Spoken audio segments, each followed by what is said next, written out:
अहंकारी ब्राह्मण। ये कहानी तमिल लोक कथा ब्रह्म राक्षस और नादस्वरम से प्रेरित है। हरिदास एक बहुत ही ज्ञानी वैद्य थे जो दक्षिण भारत के सुंदर गांव वलपारी में रहते थे। अपने कुशल और प्रभावी उपचार के लिए हरिदास दूर दूर के गांव तक प्रसिद्ध थे। दरवाजा खुला है। कैसे हैं आप? माफ कीजिएगा, मैंने आप लोगों को पहचाना नहीं। जी हम राशिपुरम से आए हैं, हमें आपके मदद की जरूरत है। मदद? कैसी मदद? वैद्य जी, हमने आपके बारे में बहुत सुना है। बीमारियों के इलाज में जो कुशलता आपने हासिल की है उसके चर्चे बहुत दूर दूर तक हैं। तुम लोग जा सकते हो। वैद्य जी, बात ऐसी है कि दरअसल हम ये कहना चाहते हैं कि आसपास के कई गांवों में दूर दूर तक आपके जैसा कोई कुशल वैद्य नहीं है, और अगर किसी को इलाज की जरूरत होती है तो उसको बहुत लंबा सफर तय करना पड़ता है आपके पास आने के लिए।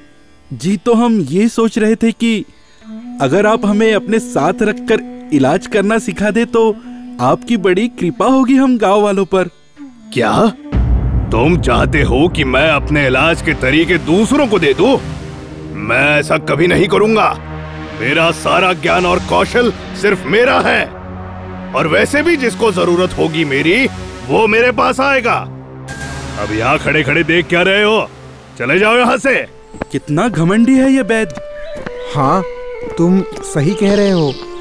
हरिदास अपने ही पैरों पर कुल्हाड़ी मारने की तैयारी कर रहा है, इसे तो समझाना ही पड़ेगा। अरे तुकाराम, आओ आओ, बताओ कैसे आना हुआ? अरे हरिदास, ये क्या किया तुमने? कितनी दूर से आए उन दोनों को तुमने खाली हाथ लौटा दिया। ये ठीक नहीं किया तुमने। तुम्हें क्या लगता है ज्ञान बांटने से उसमें कोई कमी आती है? मुझे तो तुम्हारा आगे का रास्ता मुश्किल नजर आ रहा है। कहना क्या चाहते हो तुम? बैठ जाओ हरिदास, इतना गुस्सा बिल्कुल भी अच्छा नहीं होता। मैं सब समझाता हूँ। अच्छा मौका देखकर तुकाराम हरिदास को एक कहानी सुनाते हैं। बहुत समय पहले की बात है। एक गरीब ब्राह्मण था। उसे काशी के यात्रा पर जाने की बहुत इच्छा थी और एक दिन वो काशी यात्रा के लिए निकल पड़ा। तमिल प्रदेश से काशी प्रदेश काफी दूर था और उन दिनों यात्रा का कोई साधन भी नहीं था। इसीलिए वो ब्राह्मण पैदल ही यात्रा पर निकल पड़ा। हे भगवान, इतनी कड़ी धूप में नहीं चला जाता मुझसे। थोड़ी देर इस पेड़ के नीचे आराम कर लेता हूँ, फिर आगे बढ़ता हूँ। रुको, यहाँ नहीं। क्या तुमने सुना नहीं? मैंने क्या कहा? यहाँ नहीं बैठो। अरे, ये किसकी आवाज है? कौन हो तुम? सामने आओ। ऊपर देखो। कौन हो तुम और इस तरह से मुझे परेशान क्यों कर रहे हो? तुम एक मनीषी ब्राह्मण हो, तो मैं तुम्हें अपनी सारी आप बीती सुनाना चाहता हूँ। इस वक्त मैं बहुत परेशानी में हूँ, मेरी मदद करो। कैसी आप बीती? मैं संगीत का एक विद्वान ब्राह्मण हूँ और अपनी साधना के बल पर मैंने नए नए स्वरों का आविष्कार किया और उन्हें साधा।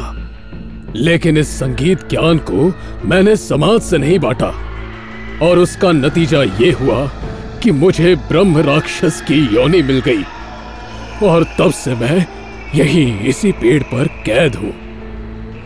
वो मंदिर देख रहे हो? हाँ, क्यों?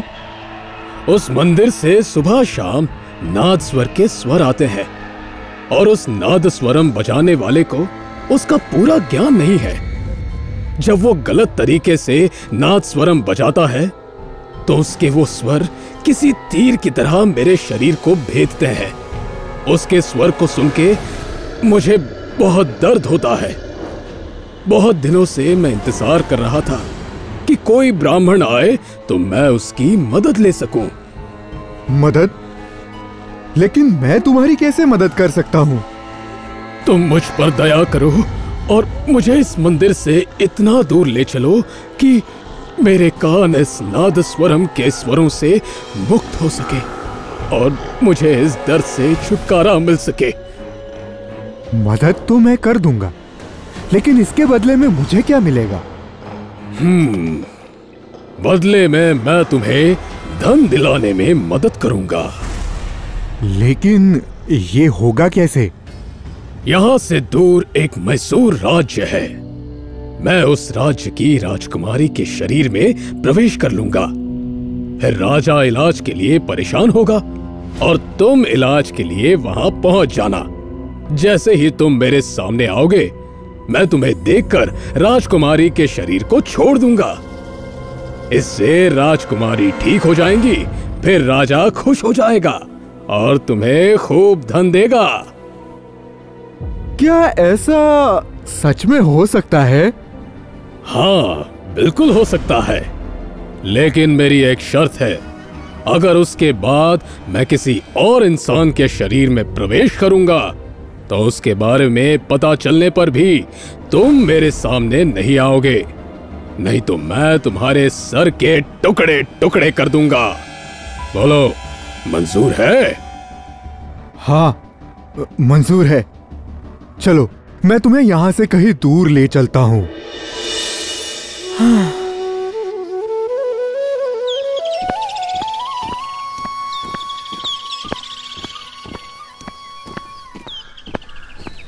मुझे लगता है हम उस मंदिर से बहुत दूर आ चुके हैं और ये जगह भी तुम्हारे लिए बिल्कुल सही है।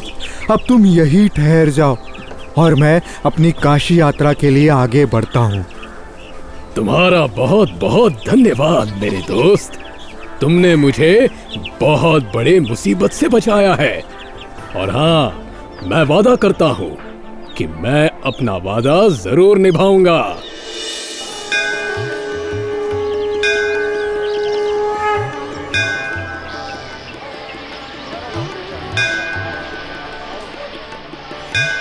हे भगवान, आज मैं धन्य हो गया आपके दर्शन से। मेरा पूरा जीवन सफल हो गया। कोई तो ढूंढ के लाओ किसी ऐसे ब्राह्मण, वैद्य या ज्ञानी को जो मेरी बेटी को ठीक कर सके। क्या इस पूरे मैसूर राज्य में ऐसा कोई नहीं है? अरे सुना नहीं तुमने? राजा की बेटी की तबीयत बहुत खराब हो गई है। कोई भी राजकुमारी का इलाज नहीं कर पा रहा है। सुना तो ये भी है कि राजकुमारी के शरीर में किसी प्रेत ने प्रवेश कर लिया है। महाराज, मैं आपकी बेटी को ठीक कर सकता हूँ। कौन है आप? ये समय इन सब बातों का नहीं है। आपकी पुत्री कहाँ है? आ गए तुम। मैं तुम्हारा ही इंतजार कर रहा था। वादे के अनुसार अभी तो मैं इस शरीर को छोड़कर जा रहा हूँ, लेकिन तुम याद रखना कि आगे से तुम मेरे सामने नहीं आओगे, नहीं तो मैं तुम्हारी जान ले लूंगा। ये कहकर वो ब्रह्म राक्षस गायब हो जाता है और उधर वो राजा बहुत खुश होता है और उसने उस ब्राह्मण को बहुत धन दिया और कुछ जमीन भी दे दी। उसके बाद वो ब्राह्मण मैसूर राज्य में ही बस गया। लेकिन कुछ दिनों के बाद राजा के मित्र केरल प्रदेश के राजा का संदेश आता है कि उनके भी बेटी के शरीर में किसी प्रेत ने प्रवेश कर लिया है और वो मैसूर के राजा से मदद चाहते हैं। मैं उनकी मदद जरूर करूंगा। सैनिकों, उन ब्राह्मण देव को बुलाया जाए। ब्राह्मण देव, आपको हमारे मित्रता की लाज रखनी होगी और केरल राज्य जाकर वहां की राजकुमारी का उपचार करना होगा। जो आज्ञा महाराज।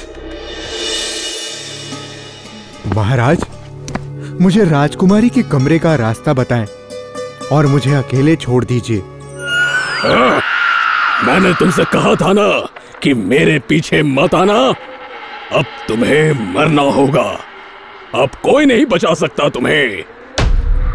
ठीक है, तुम मुझे मार सकते हो, लेकिन मैंने बाहर सबको बोल दिया है कि अगर मैं अंदर से जिंदा बाहर ना लौटूं, तो तुम सब उस नाद स्वरम को यहाँ इस महल के पास लेके बसा देना और फिर तुम उस नादस्वरम का आनंद लेते रहना।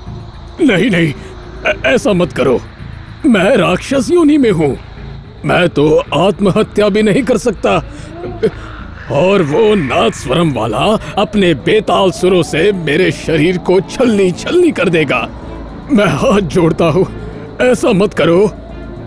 तो इस समय राजकुमारी के शरीर को छोड़कर यहाँ से चले जाओ, नहीं तो मेरे पास दूसरा कोई चारा नहीं है।